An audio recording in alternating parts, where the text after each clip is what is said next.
The bustling streets of London, cloaked in a perpetual shroud of silver fog and rain-slicked asphalt, serve as the grand indifferent backdrop to a tragedy hidden in plain sight. In the heart of this sprawling metropolis, 25-year-old Jennifer Holando exists as a quiet force of nature, a young woman whose entire life has been a relentless masterclass in survival, sacrifice, and an unyielding, fierce maternal devotion. Standing in the middle of a sleek, glass-walled conference room at the prestigious London bank where she works, Jennifer looks like the very definition of success. Dressed in a sharp-tailored blazer, she commands the room, presenting a complex financial report to a sea of stone-faced colleagues and high-powered executives. Her voice is steady, her poise impeccable, but beneath the surface of this professional exterior lies a body that is silently, aggressively breaking down. 7 years prior, Jennifer had arrived in London from Nigeria at the tender age of 18, carrying nothing but a suitcase full of dreams, an ironclad determination, and a burning desire to escape the crushing poverty of her youth. She was an orphan, a soul untethered to the world, with no safety net, no wealthy relatives, and no home to return to if she failed. London did not welcome her with open arms. It tested her with brutal, freezing winter nights, lonely hours in dingy rented rooms, and the agonizing exhaustion of working multiple minimum wage jobs while putting herself through university. Yet she refused to break. She sacrificed sleep, skipped meals, and poured every ounce of her soul into carving out a sanctuary for herself in this cold, unfamiliar city. Her hard work eventually paid off, earning her a coveted position at the bank, but the universe, in its unpredictable cruelty, was preparing to demand a price she never could have anticipated paying. Just when Jennifer believed she had finally anchored her life, she allowed herself to fall in love. It was a beautiful, intoxicating illusion built on promises of a shared future, whispered dreams of a family, and the comforting warmth of companionship she had starved for since childhood. But the facade shattered the moment the pregnancy test turned positive. The man she trusted, the man who had sworn to protect her, vanished overnight like a ghost into the London mist. Terrified of the responsibility and wanting absolutely nothing to do with her or the unborn child. Left completely alone, heartbroken and deeply terrified, Jennifer faced a crossroads that would have broken many twice her age. But when her son James was born, the darkness receded. The moment his tiny, fragile fingers wrapped around her thumb, James became the center of her universe, her North Star, and the ultimate reason for her existence. Now at 3 years old, James is a beacon of pure, unfiltered joy. A bright, funny, endlessly curious little boy with wide, expressive eyes and a laugh that can melt the frost off the coldest city streets. Every grueling hour, Jennifer pulls at the bank. Every sleepless night spent budgeting pennies, and every personal sacrifice she makes is done willingly, happily, because of him. He is her heart walking outside of her body. But on this specific afternoon, as she stands before the bank's board of directors, the room suddenly begins to violently tilt. The neatly typed numbers on her presentation blur into chaotic smears of ink, her vision narrows into a suffocating tunnel of darkness, and a sharp, icy wave of dizziness sweeps through her veins. Jennifer clutches the edge of the polished mahogany conference table, her knuckles turning stark white as she forces her trembling legs to hold her upright. "Jennifer, are you all right? You look incredibly pale," a coworker asks, his voice sounding muffled as if underwater. She forces a stiff, robotic smile, swallowing the bile rising in her throat, and lies through her teeth. "I'm fine, just a bit tired." For months she had been brushing off the warning signs, the bone-deep, phantom fatigue that no amount of sleep could cure, the constant dull ache in her joints, and the terrifying moments where simple tasks left her gasping for air. She blamed it on the stress of being a single mother, the grueling corporate hours, and the heavy burden of providing for James. But deep down, a primal maternal instinct was whispering that something was terribly wrong. Several days later, after a series of intensive hospital tests she finally could no longer avoid, the dreaded phone call arrives. The doctor's voice on the line doesn't offer a polite administrative greeting. Instead, he commands her to come into the clinic immediately. Not next week, not tomorrow morning, but right now. The urgency in his tone acts like a physical blow to her chest. Trying to soothe her racing mind, Jennifer rationalizes the panic away, convincing herself it must be severe anemia, vitamin deficiency, or mere corporate burnout, something easily fixed with a prescription. She arranges for a trusted friend to watch James, drives to the hospital through a torrential downpour, and steps into the oncologist's office, where the heavy, sterile air feels thick with impending doom. The doctor sits behind his desk, his expression a grim, sorrowful mask that instantly causes Jennifer's stomach to drop into a bottomless abyss. "Please sit down, Jennifer," he says softly, refusing to meet her eyes. Her hands begin to tremble uncontrollably as she grips her purse. "What is it, doctor?" "Just tell me," she whispers, her voice cracking. Taking a deep, labored breath, the doctor delivers the words that completely shatter her world into a million jagged pieces. The advanced stage of an aggressive cancer has metastasized throughout her body, far beyond the reach of modern medicine or surgical intervention. The prognosis is absolute, cruel, and definitive. Jennifer sits entirely frozen, her mind violently rejecting the reality of the words echoing in her ears. She is only 25 years old. She exercises, she eats well, she has a beautiful child who needs her. How can her time be up? "We estimate," the doctor says, his voice cutting through her paralysis like a scalpel, "that you may have only a few months left, 3, perhaps 4 at the absolute most. A few months."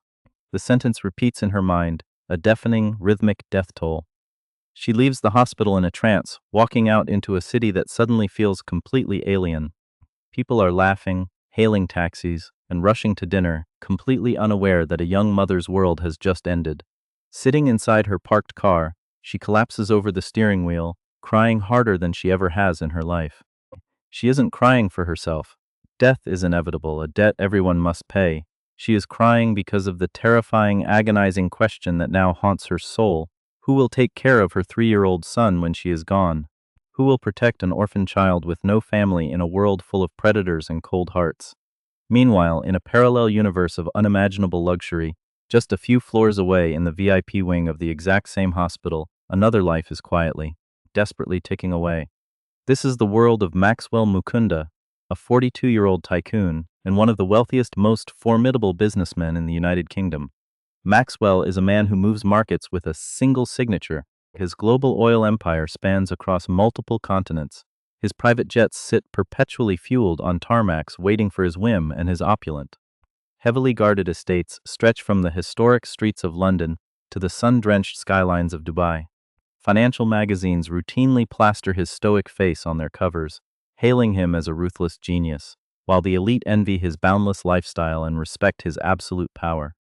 He is a man accustomed to buying his way out of any problem, a man who believes that every human being has a price, and that money is the ultimate shield against the hardships of existence.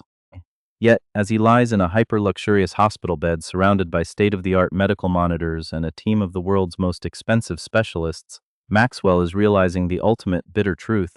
His vast wealth is entirely useless. He is dying. A rare aggressive heart condition has silently and systematically destroyed his cardiac tissue over the last few years, defying every surgery, every experimental drug, and every treatment money could buy. The top cardiologists in the world have delivered their final, devastating verdict. Without a highly compatible, immediate heart transplant, Maxwell has less than 3 months to live. The cruel, poetic irony of his situation weighs heavily on him. He owns an empire worth billions, he can buy skyscrapers and islands, yet he cannot purchase the one thing he desperately needs to draw his next breath: a matching human heart. The genetic requirements for a donor match are so astronomically rare that his medical team has spent months in a state of hopeless despair, watching the billionaire's vitals steadily decay. Maxwell has spent his life believing that human relationships are transactions, treating the world with a cynical, detached coldness, burying a deep-seated loneliness beneath mountains of corporate gold. Years ago, he was told he could never have biological children, a heartbreak he locked away in the darkest corner of his soul, replacing the dream of a family with the pursuit of absolute power. Now, facing the abyss of his own mortality, he sits alone in his golden cage, watching the rain beat against the glass, waiting for a miracle that money cannot buy. Little does he know, his fate is about to collide with a young mother who possesses nothing but a heart of gold, setting off a chain of events that will expose the rawest vulnerabilities of human nature and test the ultimate boundaries of loyalty, greed, and the true meaning of family. The stage is set for a confrontation with destiny, and as the clock ticks down for both the dying billionaire and the desperate mother, a dark shadow begins to loom over their impending encounter, hinting that the path to salvation will be paved with a shocking deception.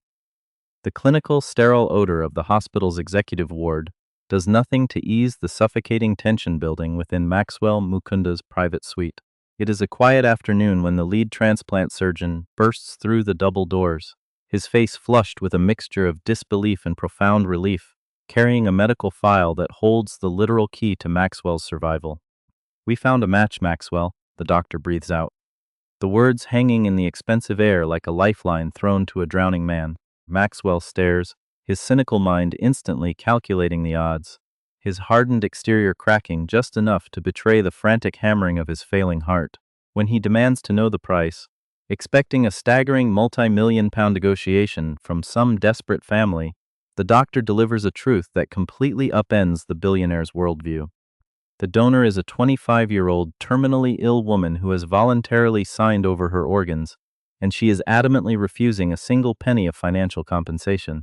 To a man who has viewed every human interaction through the lens of transactional greed, this act of pure altruism feels like a calculated trap. Maxwell's suspicion flares. He fiercely believes that nobody gives away something as precious as life without an ulterior motive, a hidden agenda, or a devastating catch. "She wants to meet you, Mr. Mukunda," the doctor reveals, explaining that this meeting is her sole, unwavering condition before the legal paperwork is finalized. Driven by a volatile mix of intense curiosity, lingering skepticism, and the primal urge to live, Maxwell agrees to the encounter, unaware that stepping into Jennifer Holando's modest hospital room will fundamentally alter the trajectory of his remaining days. When the heavy wooden doors open, Maxwell steps into a world that stands in stark, humbling contrast to his own. Jennifer sits propped up against a mountain of thin hospital pillows, the golden London afternoon light washing over her pale, increasingly fragile frame.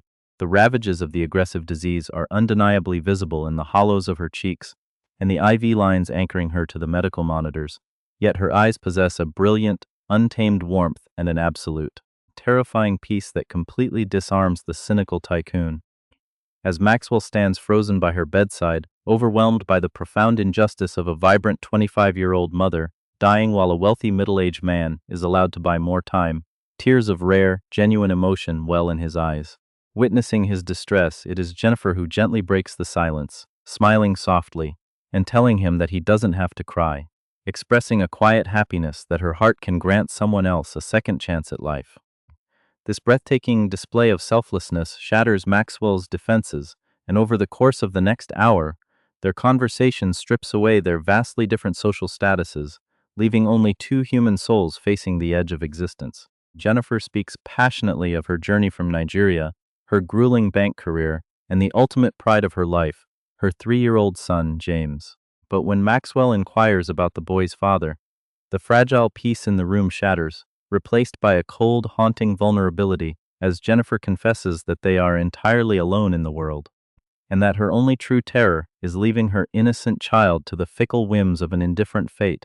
However, the fragile sanctuary of trust they are building is about to be violently threatened by an antagonistic force driven by pure, unadulterated malice.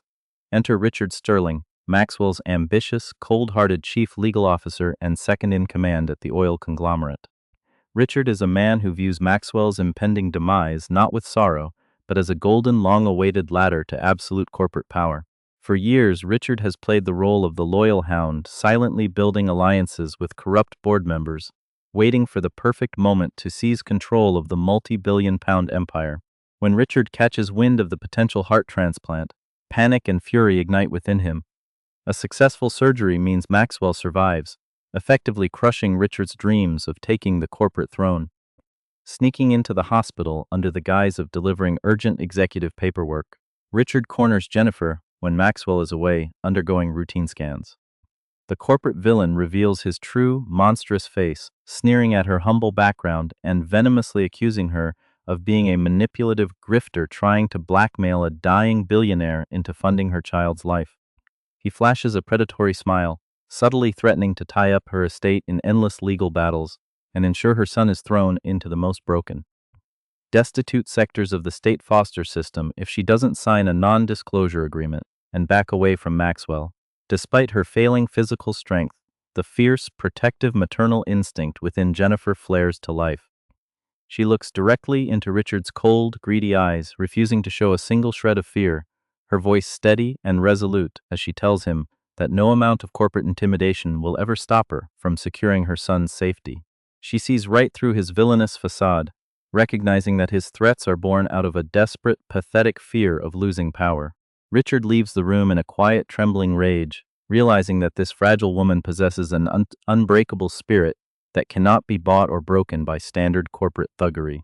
The viewer is left feeling a profound, boiling sense of injustice as this pure-hearted mother, who is literally preparing to give her own heart away to save another, is subjected to the vile, opportunistic cruelty of a man who cares for nothing but gold and power.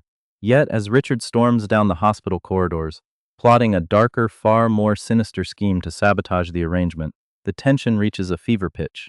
Jennifer is left gasping for breath, her monitors wildly beeping as the stress takes a devastating toll on her remaining days, setting the stage for a high-stakes battle of wills where the fate of an innocent 3-year-old boy hangs in the absolute balance.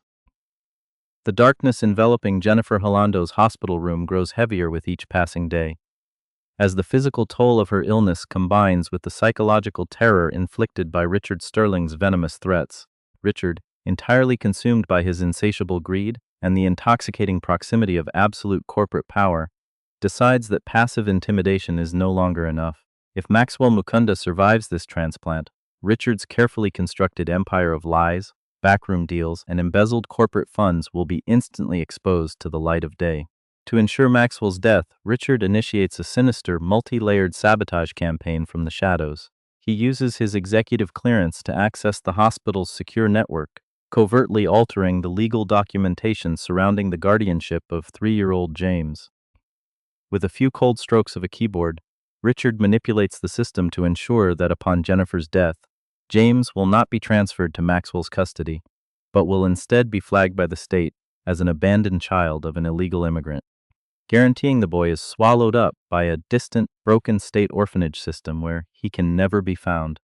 Richard celebrates his impending victory in his penthouse suite, pouring expensive whiskey and laughing at the absolute vulnerability of a dying mother. He believes he has played the perfect game, viewing Jennifer as nothing more than a temporary nuisance to be crushed beneath the wheel of his ambition. The viewer's blood will spoil as they witness this monster actively plotting to destroy the future of an innocent, grieving toddler just to secure a corporate throne, unaware of the serpent twisting in the dark. Maxwell continues his daily visits to Jennifer, his cold heart melting further with every hour spent in her presence. He watches as James colors quietly by his mother's bedside, the little boy's innocent laughter echoing down the sterile hallway like a beautiful melody. Maxwell feels a deep, aching void within his own soul beginning to fill. For the first time in his billionaire existence, he understands what it means to care for someone unconditionally. He realizes that Jennifer is not just giving him a heart. She is giving him a soul, a purpose, and the family he had long deemed impossible. Recognizing the rapid deterioration of her health, Maxwell calls for his personal attorneys to finalize the adoption and guardianship paperwork, completely oblivious to the fact that Richard has already intercepted the communications, replacing the genuine legal briefs with forged documents that explicitly state Jennifer has rejected Maxwell's help. Tension builds to an unbearable crescendo when Richard, executing his final move, intercepts Maxwell outside the intensive care unit.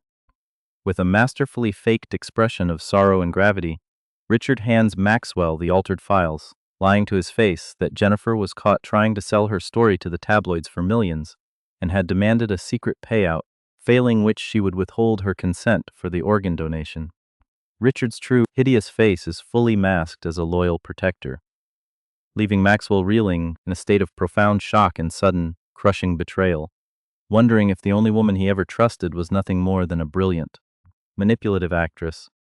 The atmospheric tension reaches a shattering, catastrophic peak inside the grand executive boardroom of Mukunda Oil, just days after Jennifer's tragic passing and Maxwell's remarkably successful, life-saving heart transplant surgery.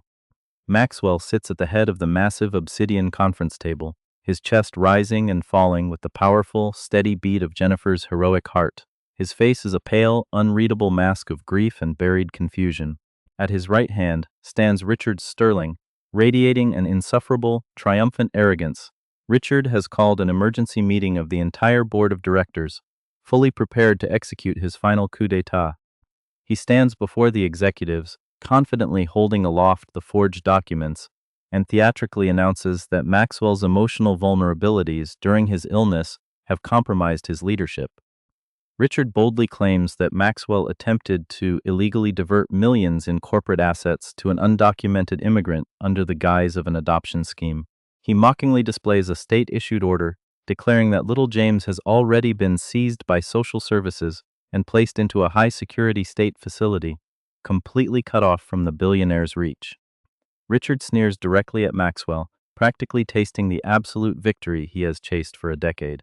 He whispers venomously that a billionaire has no business playing father to an orphan and demands an immediate vote to strip Maxwell of his CEO title and cast him out of the company forever. But the villain's celebration is cut short by a sudden, booming echo as the heavy oak doors of the boardroom are violently thrown open. Stepping into the room is not a corporate lackey, but the hospital's chief of security, flanked by two high-ranking detectives from Scotland Yard and a prominent human rights attorney holding a sleek, silver digital drive. Richard's smug smile instantly freezes, a cold bead of sweat rolling down his temple as the attorney steps forward and plugs the drive into the boardroom's central projector. Suddenly, the massive wall-sized screen flickers to life, broadcasting a crystal-clear, hidden camera audio and video recording from Jennifer's private hospital room. The entire room falls into a deafening, paralyzed silence as Richard's own voice booms through the speakers, exposing his vile threats, his explicit admissions of forging the legal guardianship papers, his monstrous plan to throw a grieving 3-year-old toddler into a broken state orphanage just to force Maxwell into a fatal relapse. It turns out that Jennifer, fueled by an unbreakable maternal instinct, had quietly used her phone to record Richard's malicious extortion attempts, automatically uploading the files to a secure cloud drive managed by her banking firm's legal department, with strict instructions to release them to Maxwell immediately upon her death. The transformation in the boardroom is instantaneous and utterly devastating. Richard's face drains of all color, turning a sickly, ghostly white as his knees visibly buckle beneath him. Absolute shock, blind panic, and humiliating terror that grip the antagonist are profound. He drops his files, the papers scattering wildly across the floor like dry autumn leaves as he stammers, gasping for air. Trying frantically to claim the video is an artificial intelligence fabrication. The very board members he bribed instantly turn on him like a pack of wolves, backing away in sheer disgust from a man who would target a dying mother and an innocent orphan. Maxwell slowly stands up from his chair, towering over the trembling villain, his voice dropping to a terrifying icy calm that rattles the windows. "You didn't just lie to me, Richard," Maxwell whispers, his eyes burning with absolute righteous fury. "You tried to destroy the legacy of the woman who gave me my life." The detectives step forward, the heavy metallic click of handcuffs echoing through the silent room as they violently pin Richard's arms behind his back. The completely ruined antagonist breaks down into pathetic, sobbing apologies, begging Maxwell for mercy and pleading for his career, but it is entirely too late. Justice triumphs completely as Richard is dragged out of the corporate tower in absolute disgrace, exposed to the flashing cameras of the media waiting below, while Maxwell immediately signs the genuine, unaltered adoption decrees, rushing out of the building to reclaim his son, James, and fulfill his sacred promise. The swift and uncompromising wheel of cosmic justice leaves no stone unturned as the final chapters of this emotional saga unfold. For Richard Sterling, the psychological and material downfall is absolute. Stripped of his legal credentials, completely blacklisted from the global financial community, and hit with a flurry of criminal charges ranging from extortion to the malicious falsification of state records. The once mighty corporate villain is sentenced to a lengthy term in a maximum security prison. His vast penthouse suite, his luxury vehicles, and his ill-gotten bank accounts are completely seized to pay for legal penalties and restitution, leaving him in a state of absolute isolated poverty behind cold iron bars. A stark, poetic reminder that greed eventually consumes its own master.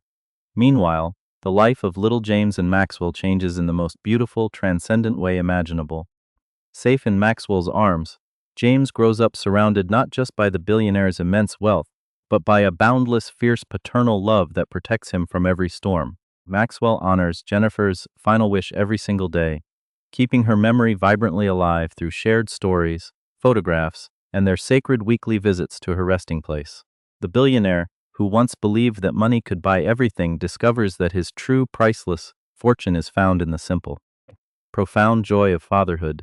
The deep philosophical conclusion of this remarkable journey echoes far beyond the cold streets of London. This story stands as an eternal testament to the reality of karma and the unyielding power of an intentional, pure heart.